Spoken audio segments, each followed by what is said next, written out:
Hello friend, welcome to my YouTube channel. जैसे कि previous time में आप लोगों को सपोर्ट एंड रेजिस्टेंस के बारे में मैंने दो वीडियो बना के दिया हुआ है। सबसे पहला वीडियो हम समझे थे कि सपोर्ट और रेजिस्टेंस जो है उसका काम क्या होता है। देखिए, सपोर्ट एंड रेजिस्टेंस का कोई बड़ा काम नहीं है। सबसे पहला पॉइंट, सपोर्ट एंड रेजिस्टेंस का बस एक ही काम होता है।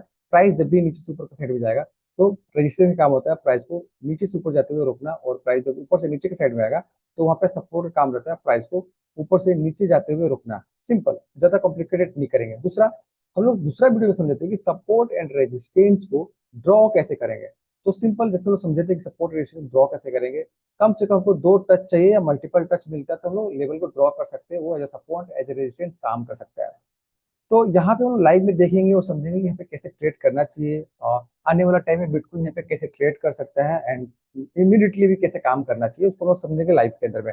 सबसे पहले यहाँ पे जो हाई है, जैसे कि हमको दो टच चाहिए, तो सबसे पहला पॉइंट हम लोग ना, यहाँ पे जो हाई है, इस हाई को हम लोग सबसे पहले मार्क कर लेते हैं क्योंकि ये इंपॉर्टेंट है। क्योंकि यहाँ पे ऑल टाइम हाई देखिए हमेशा इंपॉर्टेंट रहता है, तो पहले यहाँ पे हम हाई को यहाँ पे मार्क कर लिए। दूसरा, मेरे को दो टच या दो से ज्यादा टच चाहिए, तो एग्जैक्ट यहाँ पे जो हाई लगा हुआ है इसको जब हम मार्क कर रहे हैं तो यहाँ पे दो टच से ज्यादा मिल गया। कैसे? एक यहाँ पे एंड दूसरा यहाँ पे है, दिख रहा?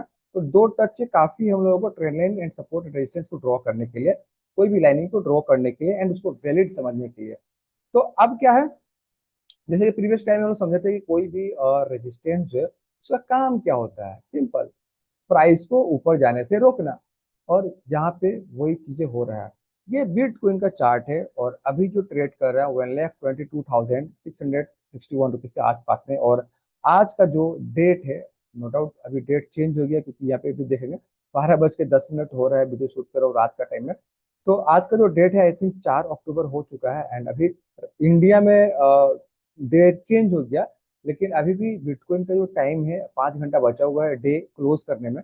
तो मैं यहाँ पे समझाऊंगा आप लोगों को ये कैसे ट्रेड करेगा, एंड आज का दिन कैसे ट्रेड कर सकता है, एंड कल का दिन कैसे ट्रेड कर सकता है। दूसरा, सपोर्ट एंड रेजिस्टेंस पे ट्रेड हमको कैसे करना चाहिए। सबसे पहला पॉइंट याद रहे, जो रेजिस्टेंस है वो क्या करता है, प्राइस को ऊपर जाने से रोकता है। दूसरा, ये जो रेजिस्टेंस जोन होता है ना, ये एक सप्लाई जोन होता है जहां से प्राइस में सेलिंग देखने को मिल सकता है। दूसरा, ये जो रेजिस्टेंस जोन होता है इसको सेलर का भी एरिया बोला जाता है। मीन्स कि यहाँ पे कौन है, पहला पॉइंट सेलर है। तो अभी कैसे पता चलेगा आपको? अभी पता चलेगा अगर ये कैंडल वापस से नीचे के क्लोज करता है तो आपको 100% दिख जाएगा सेलर है, क्योंकि सेलिंग हो गई यहाँ से।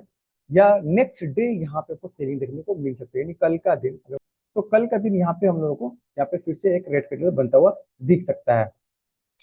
अगर ये कैंडल आके नीचे क्लोज कर जाता है तो यहाँ पे कुछ सेलिंग दिख जाएगा क्योंकि प्राइस ऊपर तक गया था एंड सेलिंग हुआ, ये पूरा आके रिवर्स क्लोज कर गया नीचे का साइड में। दूसरा, हो सकता है आज का क्लोजिंग यहीं पे मिल जाए, लेकिन कल का दिन कंटिन्यू ऑनवर्ड नीचे का साइड में आपको एक यहाँ पे रेड कैंडल देखने को मिले और यहाँ पे एक अच्छा खासा सेलिंग देखने को मिल सकता है। तो अगर मान लीजिए हमको ट्रेड करना है तो कैसे करेंगे? तो सपोर्ट एंड रेजिस्टेंस को ट्रेड करने के लिए आप हमेशा एक बात याद रखिए। सबसे पहले हम लोगों को ना कैंडल स्टिक देखना रहता है। मीन्स कि अगर प्राइस यहाँ पे गया हुआ है तो मेरे को यहाँ पे कैंडल स्टिक चाहिए छोटे टाइम फ्रेम पे, ताकि हम इंट्रा टाइम को सेल करके पैसा कमा पाए, क्योंकि यहाँ पे सेलिंग ही होने वाला है, क्योंकि ये एक इम्पोर्टेंट रेजिस्टेंस है। दूसरा, मैं एक चीज और यहाँ पे डिस्कशन कर लूँ कि कोई भी एक इम्पोर्टेंट लेवल होता है ना, जैसे कि रेजिस्टेंस और सपोर्ट अपने आप में बहुत ही एक इम्पोर्टेंट लेवल होता है। तो जैसे कि मान लीजिए नीचे का जो लेवल है ये बहुत ही इंपॉर्टेंट सपोर्ट है और ऊपर का जो लेवल है ये बहुत ही इंपॉर्टेंट रेजिस्टेंस है। तो किसी भी लेवल का ना जो ब्रेकआउट होता है ना, ये भी बहुत इंपॉर्टेंट है कि ब्रेकआउट कर कैसे रहा है। जिस तरह से इस लेवल को ये ब्रेक करने जा रहा है, ये 110% फेल हो जाएगा। यहाँ से इसको सेलिंग मिलने वाला है, आने वाला टाइम आपको एक दो दिन में पता चल जाएगा। क्योंकि किसी भी इंपॉर्टेंट लेवल का जो ब्रेकआउट होता है ना, कुछ तरीका होता है प्राइस को उसको ब्रेक करने का। अगर उस तरह से उस मेथड से प्राइस ब्रेक करता है तभी वो कंटिन्यू ऊपर का साइड में मूवमेंट करता है। अदरवाइज अगर उस तरीके से ब्रेक नहीं करता है, अगर मान लो ये कैंडल ऊपर आ गया, बड़ा सा ग्रीन कैंडल दिखा, तो आपको क्या लगता है कल का दिन फिर से यहाँ पे बड़ा ग्रीन कैंडल बनेगा? 100% गलत है। आप जाके मिला सकते हो, प्राइस अभी यहाँ पे चल रहा है और कल का दिन आप चार्ट ओपन करके बिटकॉइन को देख सकते हो कैसा ट्रेड किया है और कैसा क्लोज किया हुआ। ओके, ये क्लोज कर भी दिया, इसका मतलब ये नहीं कि इसके ऊपर कंटिन्यू मूवमेंट करेगा। चांसेस बहुत कम बचता है कि कंटिन्यू मूवमेंट करेगा। चांसेस ज्यादा हो जाएगा ब्रेकआउट फेल हो जाएगा, प्राइस फिर से रेंज के अंदर भी नीचे का साइड में ट्रेड करना स्टार्ट कर देगा, या रेंज के अंदर में वापस से फिर से आ जाएगा। तो यहाँ पे मैं समझाने का मतलब बस इतना है कि कोई भी एक इंपॉर्टेंट लेवल है जहाँ पे ये ट्रेड कर रहा है, ये इंपॉर्टेंट लेवल है।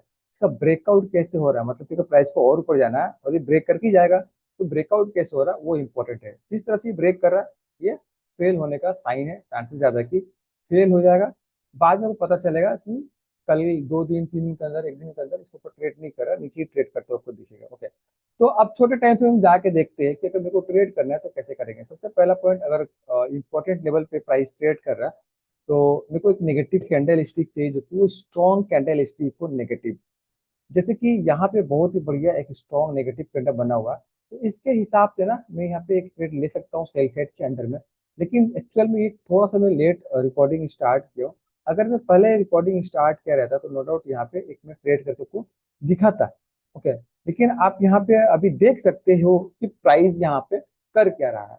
मैंने जैसे समझाया आपको कि सपोर्ट एंड रेजिस्टेंस पे प्राइस कैसे ट्रेड करता है, तो यहाँ पे नो डाउट नेगेटिव भी ट्रेड करने वाला है। 110% प्राइस ऊपर नहीं जाएगा, यहाँ से भले नीचे आए या यहाँ पे ट्रेड करे, लेकिन यहाँ से अभी क्या है कि ऊपर नहीं जाने वाला है, चांसेस ज्यादा कि यहाँ पे नेगेटिव भी ट्रेड करेगा।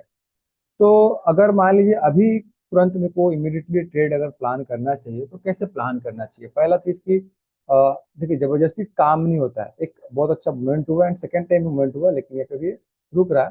तो अभी क्या है ना, वो निकल चुका है हाथ से टाइम, जो कि परफेक्ट एंट्री का था।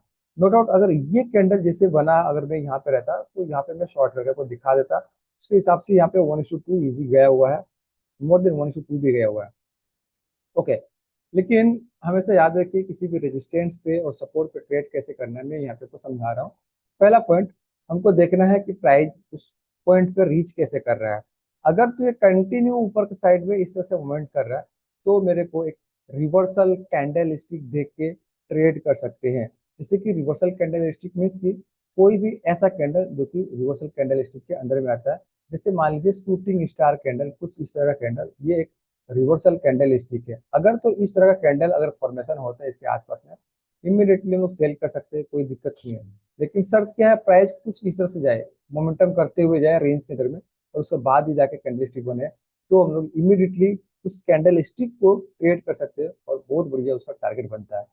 रिवर्सल कैंडल स्टिक के अंदर में ग्रे विशन डोजी टाइप का भी कैंडल, अगर इस तरह का भी कैंडल दिखता है तो हम लोग इस कैंडल स्टिक को भी यहाँ पे बनने से ट्रेड कर सकते हैं और सेल साइड में।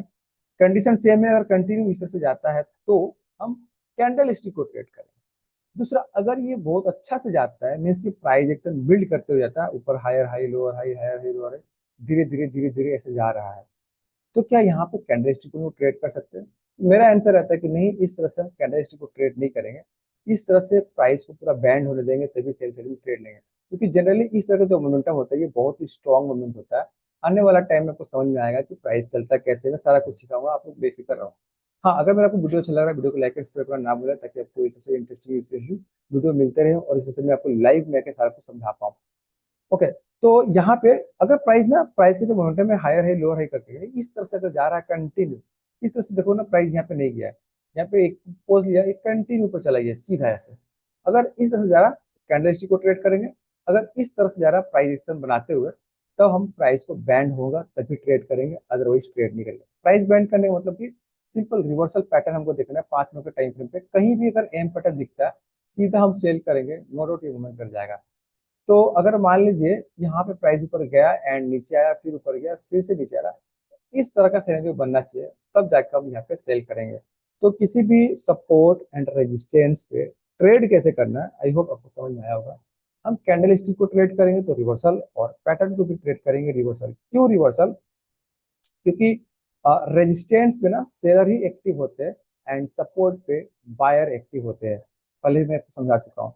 तो जैसे कि प्राइस ऊपर का साइड में जा रहा है धीरे धीरे, तो मैं ट्राई करूंगा अगर प्राइस ऊपर का साइड जाता है और ऊपर जाने के बाद अगर यहाँ पे रिवर्सल कैंडल स्टिक बनाता है, तब जाके हम लोग एक यहाँ पे ट्रेड प्लान कर सकते हैं। अगर ये नेगेटिव होता है ऊपर जाने के बाद तो, क्योंकि यही लेवल है जहाँ से सेलिंग आने वाला है।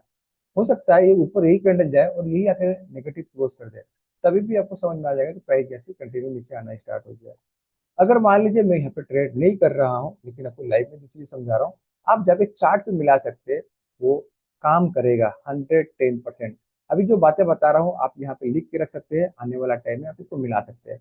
अभी आने वाला टाइम में बिटकॉइन कैसे ट्रेड करेगा, इमेजिन करो, मान लो कि बिटकॉइन को और भी ऊपर आना है यहाँ पे, यानी अगर ऊपर में देखिए 1,30,000 से लेकर 35,000 अराउंड यहाँ तक। ओके, तो यहाँ तक अगर प्राइस को आना है तो क्या ये नेक्स्ट डे एंड उसका अगला दिन या रोज का अगला दिन कंटिन्यू मूवमेंट करके आएगा, तो आंसर है कि नहीं, इस तरह से प्राइस मूवमेंट नहीं करेगा। आने वाला टाइम में आपको पता चलेगा, क्योंकि अगर इसको ऊपर जाना है तो यहाँ पे ये साइडवेज रहेगा कुछ दिन, उसका बाद से ब्रेक करके ऊपर जाएगा, क्योंकि ये एक तरीका है प्राइस का चलने का, सिंपल। तो इनमें से करो साइडवेज भी जा रहा है तो भी प्राइस यहाँ से गिरेगा तभी नीचे आएगा, फिर ऊपर जाएगा, फिर यहाँ पे बार बार सेलिंग होगा। तो इंट्राडे में अच्छा अपॉर्चुनिटी दिख रहा है, जहाँ पे ट्रेड कर रहा है, शॉर्ट करके पैसा कमा सकते हैं या फिर सेल करके हम लोग पैसा कमा सकते हैं, ठीक है ना। आई होप जो चीज़ें मैं आपको यहाँ पे समझाने की कोशिश कर रहा हूँ आपको समझ में आता होगा। और नो डाउट जैसे मैं यहाँ पे आपको एक्सप्लेन किया, ये नेगेटिव है, आप जाके मिला सकते हैं चार्ट के ऊपर में, अभी नहीं तो कल जब भी आप ये वीडियो देख रहे हैं एक बार जरूर बिटकॉइन को जाके देखिए 15 मिनट के टाइम फ्रेम पे और डेली टाइम फ्रेम पे जरूर देखिए, क्या जैसे मैं बताया हूँ उस तरह से ये ट्रेड किया है कि नहीं। मतलब कि अभी आने वाला दिन में पता चलेगा कि यहाँ पे एक अच्छा सेलिंग हमको देखने को मिला है। क्यों देखने को मिलेगा, क्योंकि एक इंपॉर्टेंट रेजिस्टेंस है, और इंपॉर्टेंट रेजिस्टेंस तो इससे ब्रेकआउट कभी नहीं होता है। तो यहाँ पे एक सेलिंग देखने को मिलेगा, तो सेलिंग देखने को मिलने का मतलब क्या है, मतलब कि अगर मैं यहाँ पे ट्रेड करने बैठा हूँ तो मैं यहाँ पे सेल करूंगा और पैसा कमाने वाला हूँ, क्योंकि यहाँ पे मार्केट मूवमेंट करने वाला है सेल साइड के साइड, सिंपल। और ये यहाँ पे नेगेटिव होना स्टार्ट भी हो रहा है धीरे धीरे, और आपको पता चलेगा, थोड़ा देर आप वेट करो बस। ओके, तो आपको आगने वाला टाइम में पता चल जाएगा कि यहाँ पे कैसा ट्रेड हुआ है। दूसरा, अगर ये थोड़ा सा पहले रिकॉर्डिंग स्टार्ट होता, अगर ये अप मोमेंटम करते हुए जाता ना, अगर उस टाइम में स्टार्ट किया था तो अभी तक आपको रिजल्ट पता चल गया था कि यहाँ पे कैसे ट्रेड करना था और कैसे सेल करना था। बस आप ये याद रखिए कि कोई भी प्राइस इंपॉर्टेंट लेवल पे रीच कर रहा है तो वहां पे आपको एक्टिव रहना है, क्योंकि रेजिस्टेंस जो एरिया होता है बहुत ही इंपॉर्टेंट एरिया होता है, इतना आसानी से इसको ब्रेक करके ऊपर का साइड में नहीं जा सकता है, हमेशा एक बात याद रखिए। तो आपको बाद में पता चलेगा एक दिन दो दिन के बाद कि ये कहाँ पे क्लोज किया है, कहाँ पे ट्रेड किया। जैसे मैं समझा रहा हूँ ये प्राइस ऐसे ऊपर नहीं जाएगा, मतलब कि नहीं जाएगा, मैं इतना गारंटी के साथ कैसे बोल रहा हूँ। अब जाके मिला सकते हो एक दिन दो दिन के बाद, जब जाके देखना कि मंडे का दिन कहाँ पे ट्रेड कर रहा है या संडे का दिन कहाँ पे ट्रेड कर रहा है बिटकॉइन, क्योंकि बिटकॉइन ये ट्रेड करते रहता है। ओके, मैं जो एक चीज बता रहा हूँ उसको बहुत ज्यादा ध्यान दीजिए कि जो इम्पोर्टेंट रेजिस्टेंस होता है वो बहुत ही इंपॉर्टेंट काम करता है, इससे प्राइस को ऊपर जाने नहीं देता है। अगर यहाँ पे प्राइस दिख रहा है ना, जब आया फर्स्ट टाइम ही हिट कर रहा है, और यहाँ पे आपको आने वाला टाइम में सेलिंग भी दिखना स्टार्ट हो जाएगा। कभी भी एक इंपॉर्टेंट लेवल का पास में जो प्राइस रीच करता है इतना आसानी से ब्रेक नहीं करता है, उसका कुछ तरीका होता है, उस तरह से अगर ब्रेकआउट मिलता है तभी ये ऊपर जाता है, अदरवाइज ये ऊपर नहीं जाता है। जिस तरह से ये जा रहा है तो आप जाके मिला सकते हो, मैंने क्या बताया हुआ है क्या पढ़ाया हुआ है, ये ऊपर नहीं जा सकता है, मतलब नहीं जा सकता, ये फेल ही हो जाएगा, ठीक है। तो उसके हिसाब से आप लोग मिला सकते हैं। अब सपोर्ट एंड रेजिस्टेंस हमेशा याद रखिए, जो रेजिस्टेंस होता है ये सेलर का जोन होता है, जब भी प्राइस के पास में रीच करेगा ना सेलर वहाँ पे एक्टिव हो जाएंगे। और जो सपोर्ट होता है बायर का जोन होता है, जब भी प्राइस रीच करेगा तो बायर एक्टिव हो जाएंगे। अगर हम लोग यहाँ पे देखेंगे प्राइस बहुत बढ़िया नीचे से ऊपर साइड मूवमेंट किया हुआ था और यहाँ से सेलिंग आया था, एंड सेकेंड टाइम में प्राइस फिर से यहाँ पे सेलिंग आया, और जो ये सपोर्ट जोन है यहाँ से बाइंग आया था। तो फिर से देखोगे ना सपोर्ट का पास से ही बाइंग आया हुआ है और ये रेजिस्टेंस के पास रीच किया हुआ है, तो यहाँ से फिर से सेलिंग ही आएगा। हाँ, अब ये मतलब नहीं है कि हमेशा प्राइस इसी कदर में नीचे ऊपर ट्रेड करते रहेगा, नहीं। अगर इसको ब्रेक करके ऊपर जाना है तो प्राइस जहाँ पे ही ये साइडवेज चला जाएगा और उसका बाद से ब्रेकआउट करके ऊपर का साइड में मूवमेंट करेगा। अगर प्राइस यहाँ पर साइडवेज ज्यादा दिन नहीं जाता है, हफ्ता दो हफ्ता तीन हफ्ता, अगर यहाँ पर साइडवेज नहीं जाता है और ये नेक्स्ट डे ही ऊपर निकलता है तो ये फेल हो जाएगा, या यहाँ से कंटिन्यू आपको फिर से नीचे का साइड में सेलिंग देखते हुए मिले। तो अब आने वाला टाइम में आप इसको मिला लीजिएगा। अगर मेरा वीडियो आपको अच्छा लग रहा है, वीडियो को लाइक एंड सब्सक्राइब करना ना भूलें, ताकि आपको इसी तरह से आसान भाषा में लाइव में भी आके समझाया करूँ सपोर्ट रेजिस्टेंस या ट्रेड कैसे करना है, प्लान कैसे करना है, सारा कुछ। आई होप जो कुछ भी आपको समझाने की कोशिश किया हूँ आपको समझ में आया होगा। और मिलते हैं नेक्स्ट वीडियो में, तब तक के लिए bye bye, thanks for watching this video.